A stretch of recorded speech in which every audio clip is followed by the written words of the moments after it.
Welcome to the Equity Teacher Leader Podcast. I'm your host, Dr. Rachael Mahmood.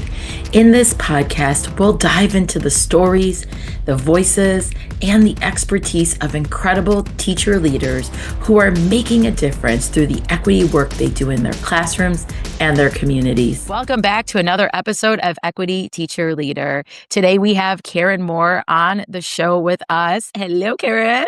Hello, how are you? I'm doing well. I'm super excited. We've been trying to pin down this interview for a few weeks. You've been super busy because you are an IEA director. Is that correct? Yes, I'm one of the, I want to say 7, but now we've increased, but I'm one of the state elected directors. And that's how we met, the Illinois Education Association Union. I was working at the Human and Civil Rights Conference like 3 years ago. And Yes. since then, I've been connected with you on social media. I see everything you're doing. You're in every caucus, side group, every union opportunity, whether it be the Illinois Educator Association or the National Educator Association. And I just knew I had to talk to you when it comes to how can IEA and NEA help teachers develop their equity leadership skills. So before we jump into all of that, tell us a little bit about yourself. My name again is Karen Moore. I just completed or about to start year 29 in public education. I have been with the same school district all 29 years, Harvey Public School District 152. I've taught social studies for about 15 years.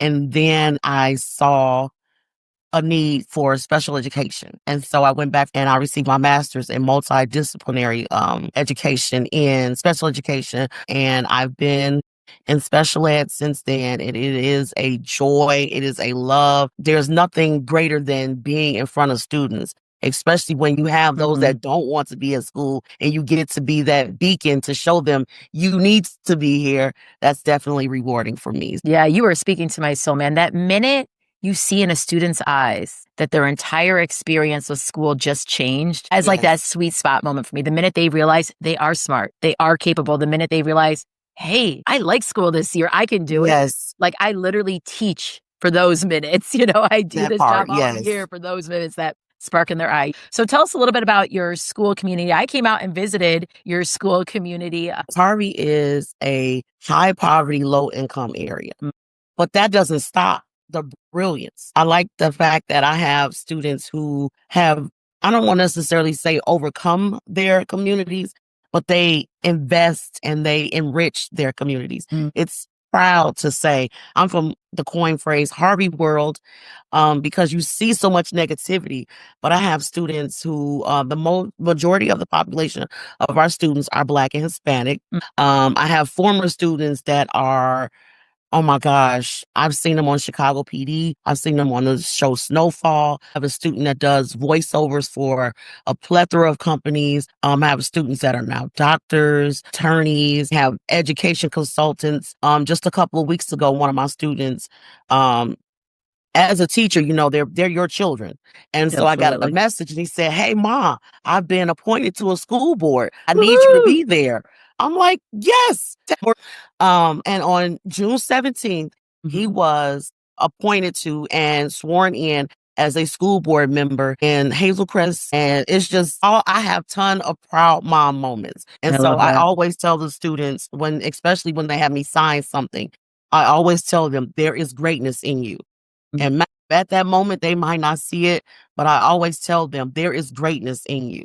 And it's very important that we speak those things over our students, especially when they might be seeing things that don't necessarily pan out the way that they should or they feel, but just know there is greatness in you. Absolutely. What a beautiful message. Tell us a little bit more about your story of like, you know, from teacher to special ed teacher to union leader. What were your experiences like as a student? You know, how did they shape the type of teacher you are? My background from a student to teacher, I love to tell the story. Yes, we want to hear My it. 4th grade teacher, I'm a product of Chicago Public Schools, very proud. My 4th grade teacher, Ms. Hambrick, I don't want to say she instilled fear, but she instilled us to learn how to respect authority. And so one of the things that I prided myself on making my teachers proud. I was that student. Like, I didn't want to do anything wrong. I wanted everything to be perfect.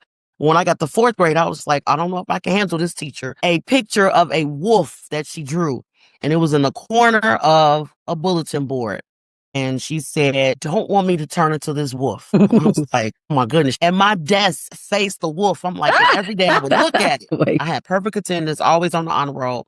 And so one day I was really sick and I was like, I need to go to the bathroom because I felt I was just really sick. Miss Hambrick, she was teaching and I'm like, I can't interrupt the lesson. Once she was done, I raised my hand. I went over to her desk and I said, "Miss Hambrick, can I?" And she was standing and she wore these polyester skirts with these stockings and these thick hush puppy shoes. And I said, "Miss Hambrick, can I?" And I threw up all over her shoes. The embarrassment. She was just like, she gave me a hug and she said, "It's going to be okay." She asked another student to walk into the restroom and she didn't flinch or anything. And ever since then, I was like, we need more teachers like Miss Hambrick because she had a nurturing about her. And so I understood later in years, like kids, you'll understand it when you get older. And I did. Like, she really had a care and concern for us. She wasn't expecting, perfect students, but she expected your best at all times. And so from that, I was like, I want to be just like Miss Hambrick. So no other profession came to my mind. So from that point on, my focus was I'm going to be a teacher. My mother was a babysitter, so I got to kind of sort of not teach her kids, but I would come home from school and read books to the children. They didn't pay no attention. But I'm like, I'm teaching. So went on, graduated from high school, and I went on to college. I went to Illinois State University where I received my bachelor's in science of elementary education. And then from there, I did the 1 year in Chicago, and then I began teaching in Harvey. And from there, I was just a dues paying member when it came to the union. And I would see the teachers having their meeting or whatever, and I would look like, what's going on in there? And one of the teachers like, you could come in. I'm like, no, I don't, she's like, you're a member, you could come in. And I was like, no, I'm good. And so years later, I started paying attention to the teachers that were giving me the information about the union. They were retiring. And I was like, well, who am I going to talk to? Who am I going to get my information from if everybody's retiring? And then at that time, Lolita Caston Dozier, God rest her soul, that was the president at the time. She said, here, put your name on this piece of paper. And I was like, okay, she's a leader. She's the president. She asked me to do something. I'm getting involved. I'll do it. And little did I know that I ended up at the Illinois Education Association Representative Assembly. When I walked in that room and saw like 1,000 educators, it's like, what did she get me into? People were yelling and waving papers and going to the microphone and debating. I'm like, I have no clue as to what is happening right now, but I knew I liked it. What was going on? I'm like, but I like the atmosphere. It was charged. So then a couple of months later, she says, here, put your name on this paper. I said, what are you getting me into? Like, I see the potential of you being a leader in the association. I want you to run for this position. I was like, 2013, I ended up at the National Education Association Representative Assembly in Atlanta. Now, walking into this room, it's 8,000 educators. Like, oh my gosh, what is going on here? Again, she saw the potential, and I was just like, wait a minute, this is the same thing that we did on the state level. Now we're doing it on a national level. And then she said, I need you to meet someone. And that's when she introduced me to Reg Weaver. Reg Weaver is a past IEA president, a past NEA president, and he was a teacher in my local, which I didn't know at the time because I was just a dues paying member. I'm like, I'll let them handle that. And so I did not realize the impact that my local had at the state and the national level. And so Red said, you need to meet someone. And he introduced me then. Al Lorenz was the secretary treasurer of the Illinois Education Association. And they invited me to come to a training called EMELT, which is the Ethnic Minority Emerging Leader Training. And that's when all of the dots, all of the lights, all of the fireworks, everything connected and became full circle. That training taught me how to be a leader in the association as far as knowing how the enterprise worked. Because I was at the Representative Assembly not knowing that these are the largest decision-making bodies.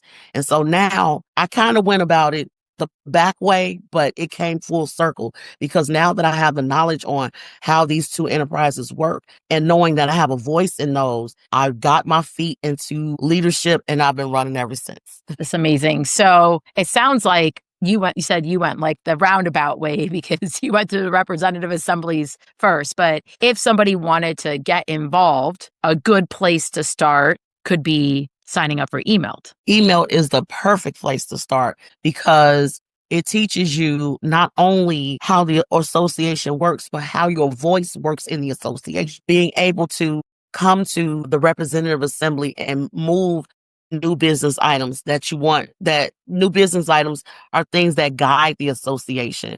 Being able to have a voice in that, saying that these are things that you want to see the association do, and then have that governing body debate those issues. And so one of the ways of doing that is attending the ethnic minority emerging leader training. And I want to pause for a second to say, even though it says ethnic minority, that's the goal, but it also says emerging leaders. So you don't have to be a person of color to attend these trainings. If you are a person that wants to get in leadership or you want to know more about leadership, we encourage all to start at the ethnic minority emerging leader training. And it's always the second weekend in November. That's great. And so that's a great place to start, especially it sounds like if somebody is nervous, they don't know how the union works. But I mean, the union is an advocacy body for educators. So if you're in a space that's advocating for educator rights, advocating for student rights, you are basically doing educational equity work, right? That is Because correct. advocacy is all about leveling the playing field for everyone, for educators, protecting rights for students, for educators. So it's a great place to start. I know I met you at the Human and Civil Rights Committee. So I definitely want to talk about that a little bit because that was an amazing experience for me. I've been to two of them now, and both of them were just great. The trainings, the speakers,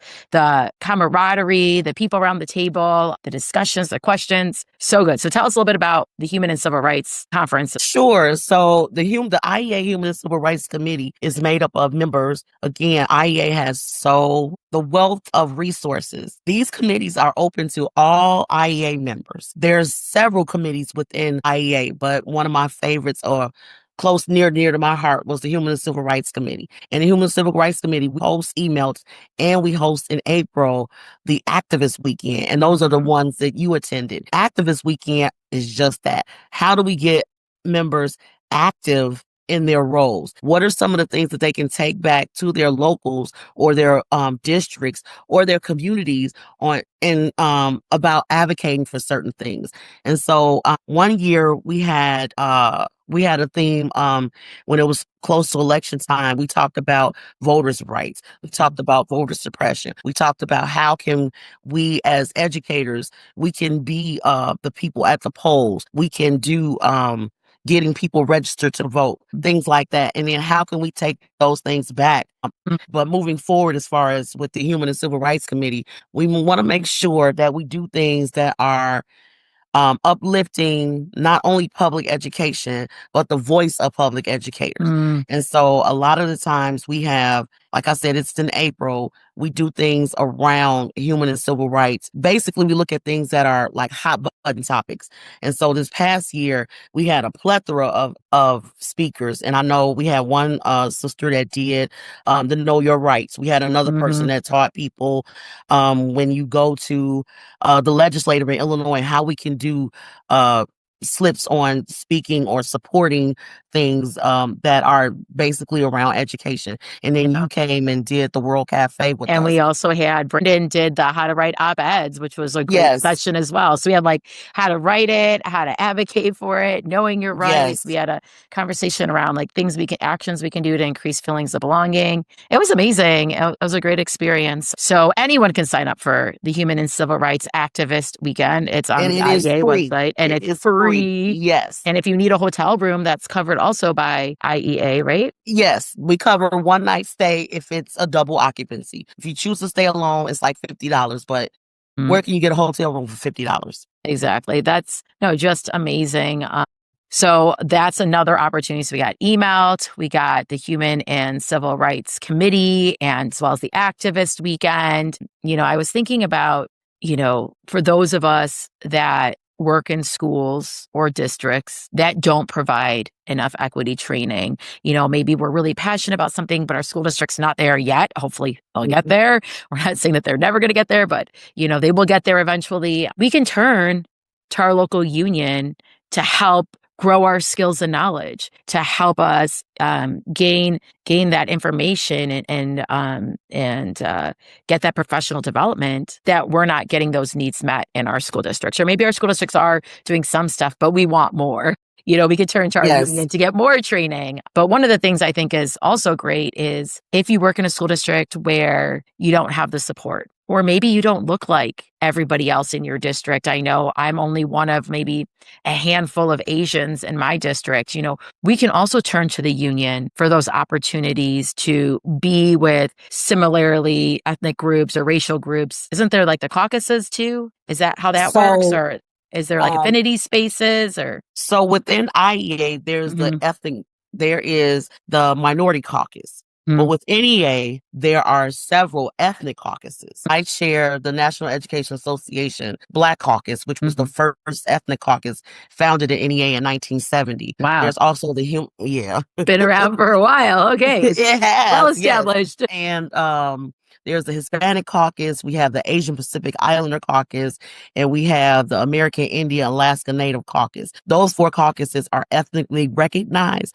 But last year at the National Education Association Representative Assembly, they have now recognized Middle Eastern North African as a ethnicity. So NEA is doing work on how do we bring that category as far as ethnicity when it comes to the Ethnic Minority Affairs Committee. So there's 2 things that happen in NEA. You have the caucuses, which are independent groups. They have no jurisdiction. They receive no funding from NEA. But then when we come together as the Ethnic Minority Affairs Committee, that is under NEA.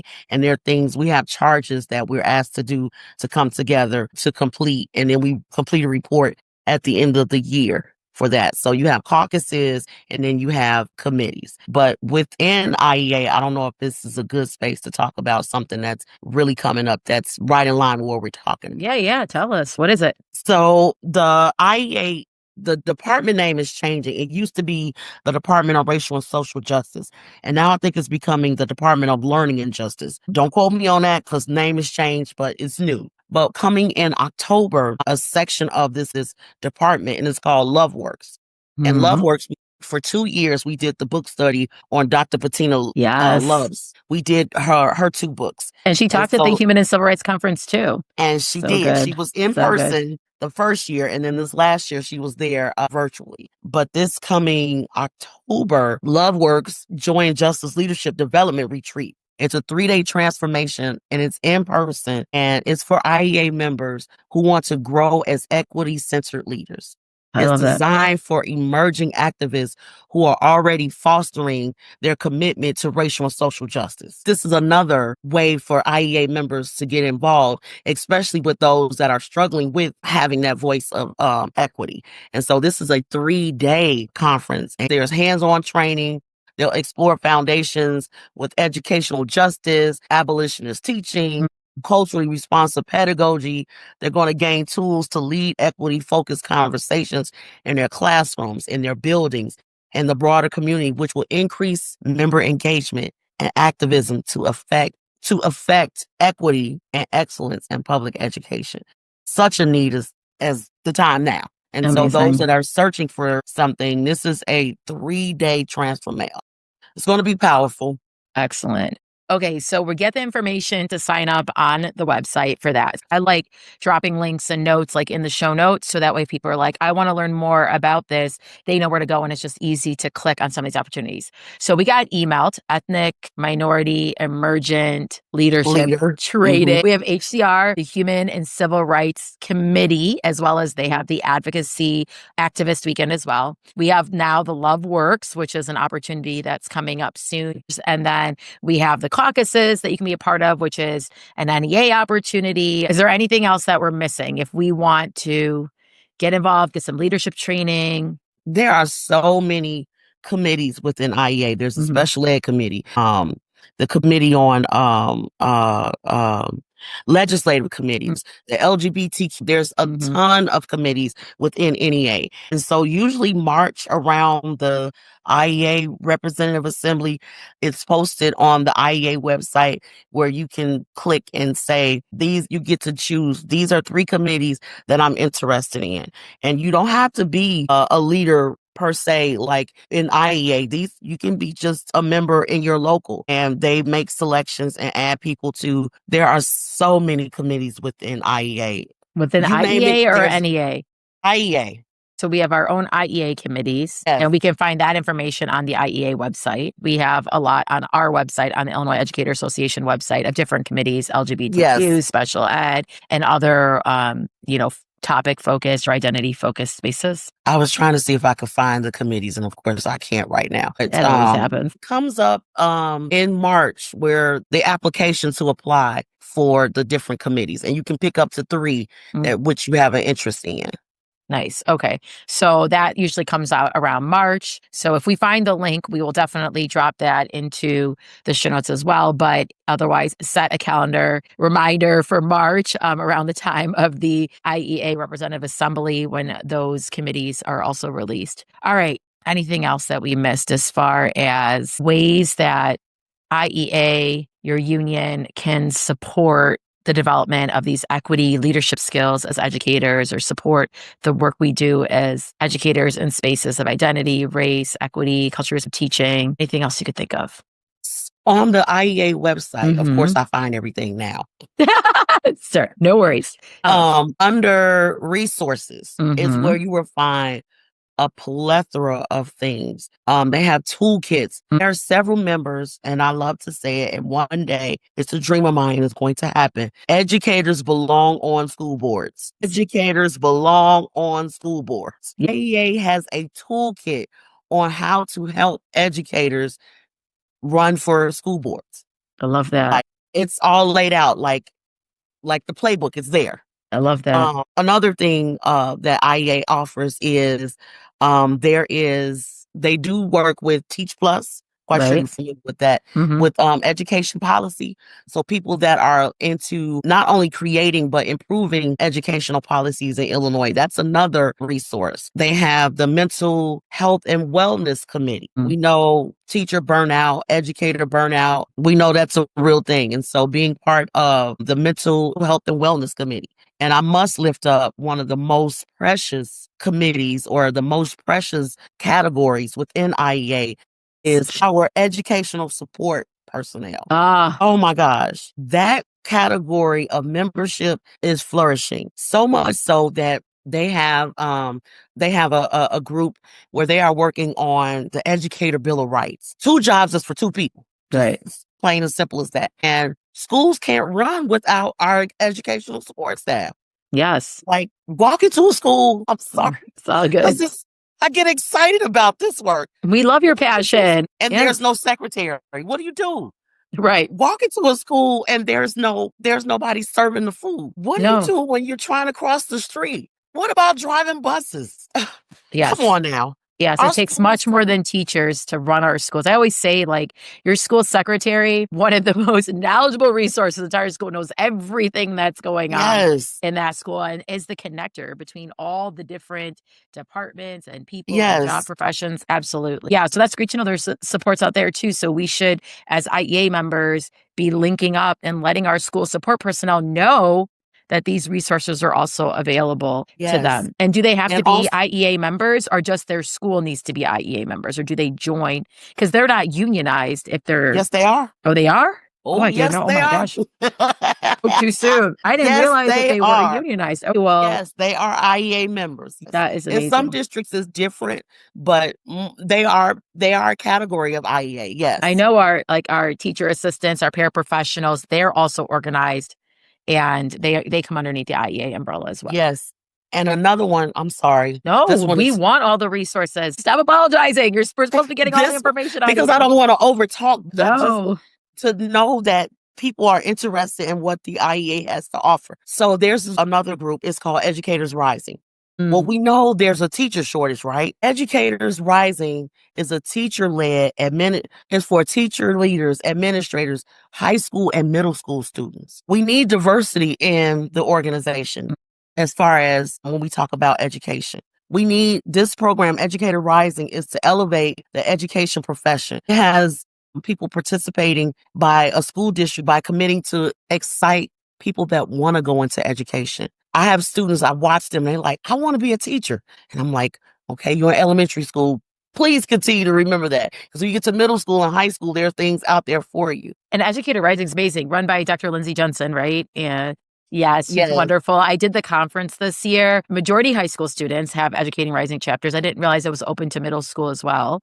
it is. Yes. And yeah, it's like a grow your own program through IEA. And so they Yes. give lots of opportunities. IEA is trying to grow our own to help with retention. I know a lot of different school districts, school district I work in has their own grow your own program just through our district. But this is something that's also through our union. Very well organized, great leaders at that level, lots of opportunities for high school students. So, And then one of the things I did not know, I was a Illinois student State. at Illinois State University. Yes. And at that time, long, long time ago, they had student IEA. Well, it's not called student IEA anymore. It's the aspiring educators. Oh, And yes. so these are our college students that are on the track or pathway to becoming educators.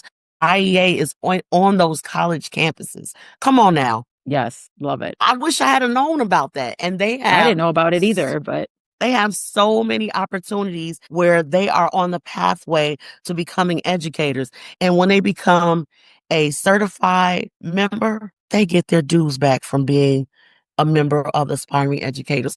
my gosh, IEA? please, thank you for supporting our young professionals that have not yet Yes, made a livable wage.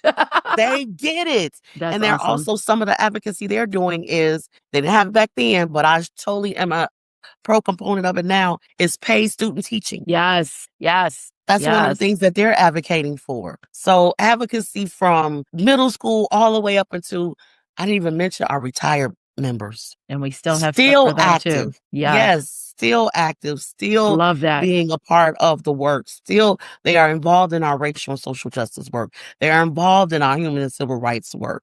I love that. So even if you're like close to retirement and you're just hearing about all these opportunities now, you don't have to say, well, I mean, I already have one foot out the door. You can take a full step in and know that you can continue the work and feel connected to a profession. Even after you retire, you can continue to give back. And I love that. All right. So you provided so many resources for us today. I'm trying to think about like just to summarize in like 3 quick steps. You're walking past that union meeting at your school or at your district and you're like, I don't know if it's really for me or not, but maybe you're not getting the support you need in your district for this work. Maybe you don't have people that look like you that are, have that passion that you have for this equity work. Maybe you have the trainings and you have the people, but you just want more. Turn to your union, turn to Yes. IEA. And I'm assuming, I mean, I haven't done a podcast with AFT or IFT, the Illinois Federation of Teachers, but I'm assuming they have a lot of opportunities for their union as well. So if you're not an IEA member and you're saying, oh gosh, what does IFT have?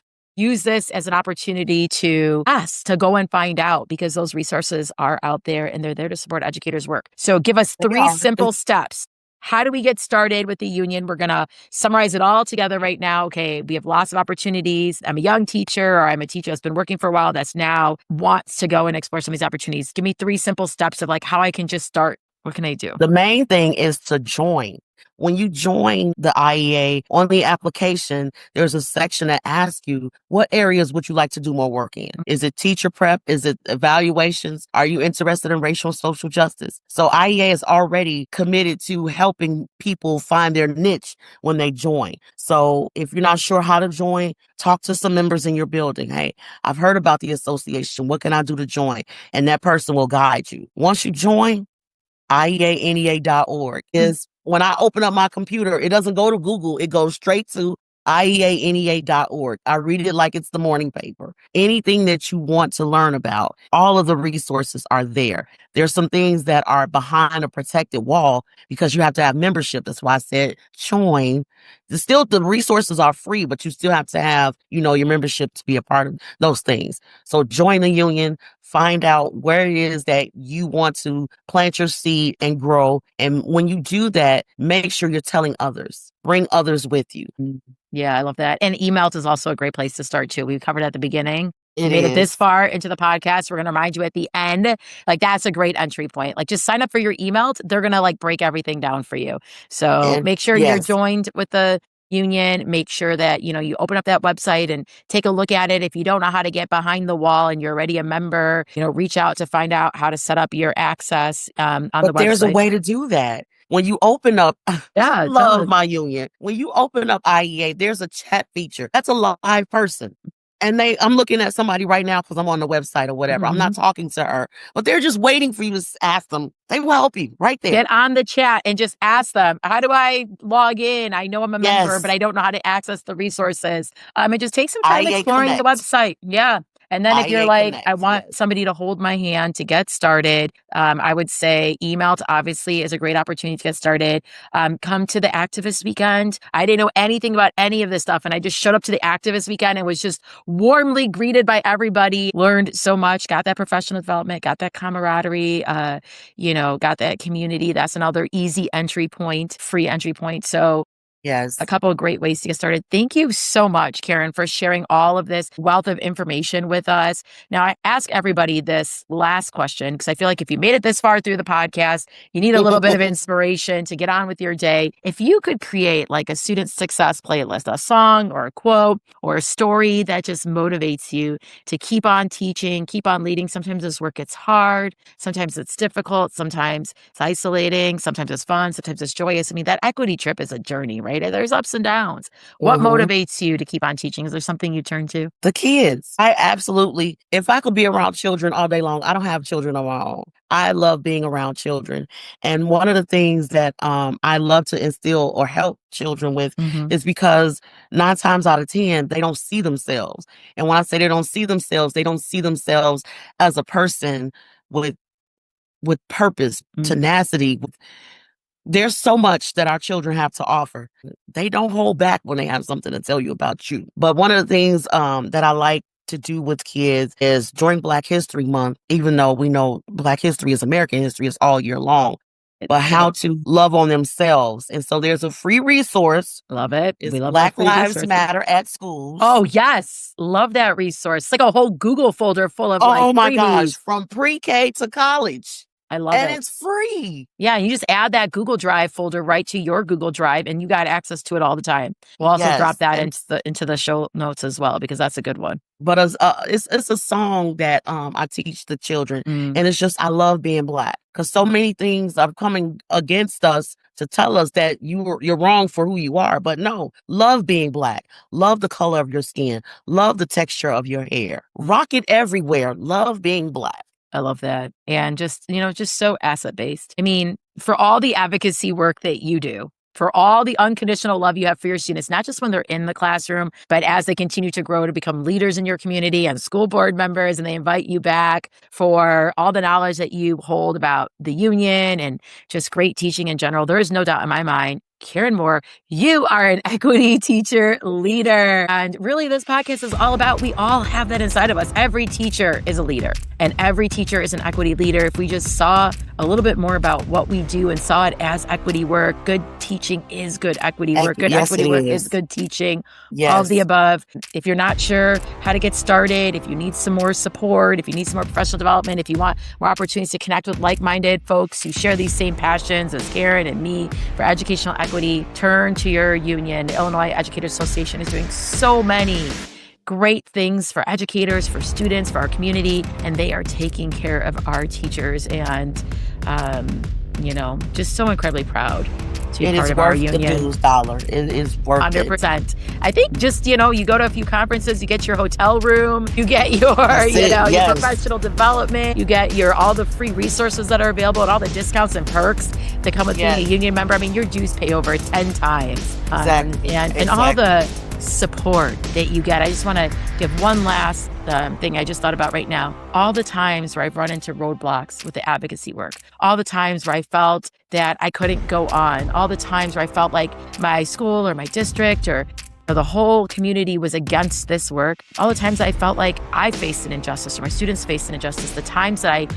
were in those moments, I turned to the union leaders in my building, and they were there to listen, to support, to advocate for me, to protect me, to defend me, to just be an ear, to be a hug. I mean, I have heavily relied on my school and district union leaders to get through some tough days. And so if you are struggling as an equity leader, the listeners out there, you know, your union leaders are like that first line of support in your buildings and in your districts. And then definitely in the state, we have lots of great people, the board of directors and committee chairs and just regular folks that show up every day and are active that will support you in this work.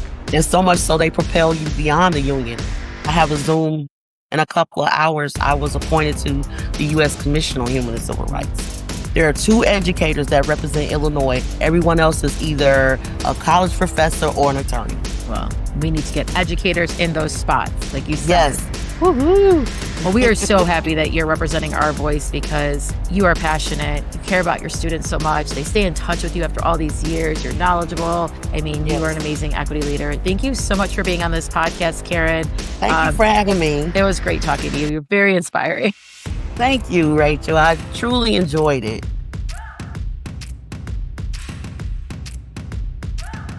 They say I'm young, they say I'm dumb, but what they don't know, it's where I've been and who I am, all the ways I've grown.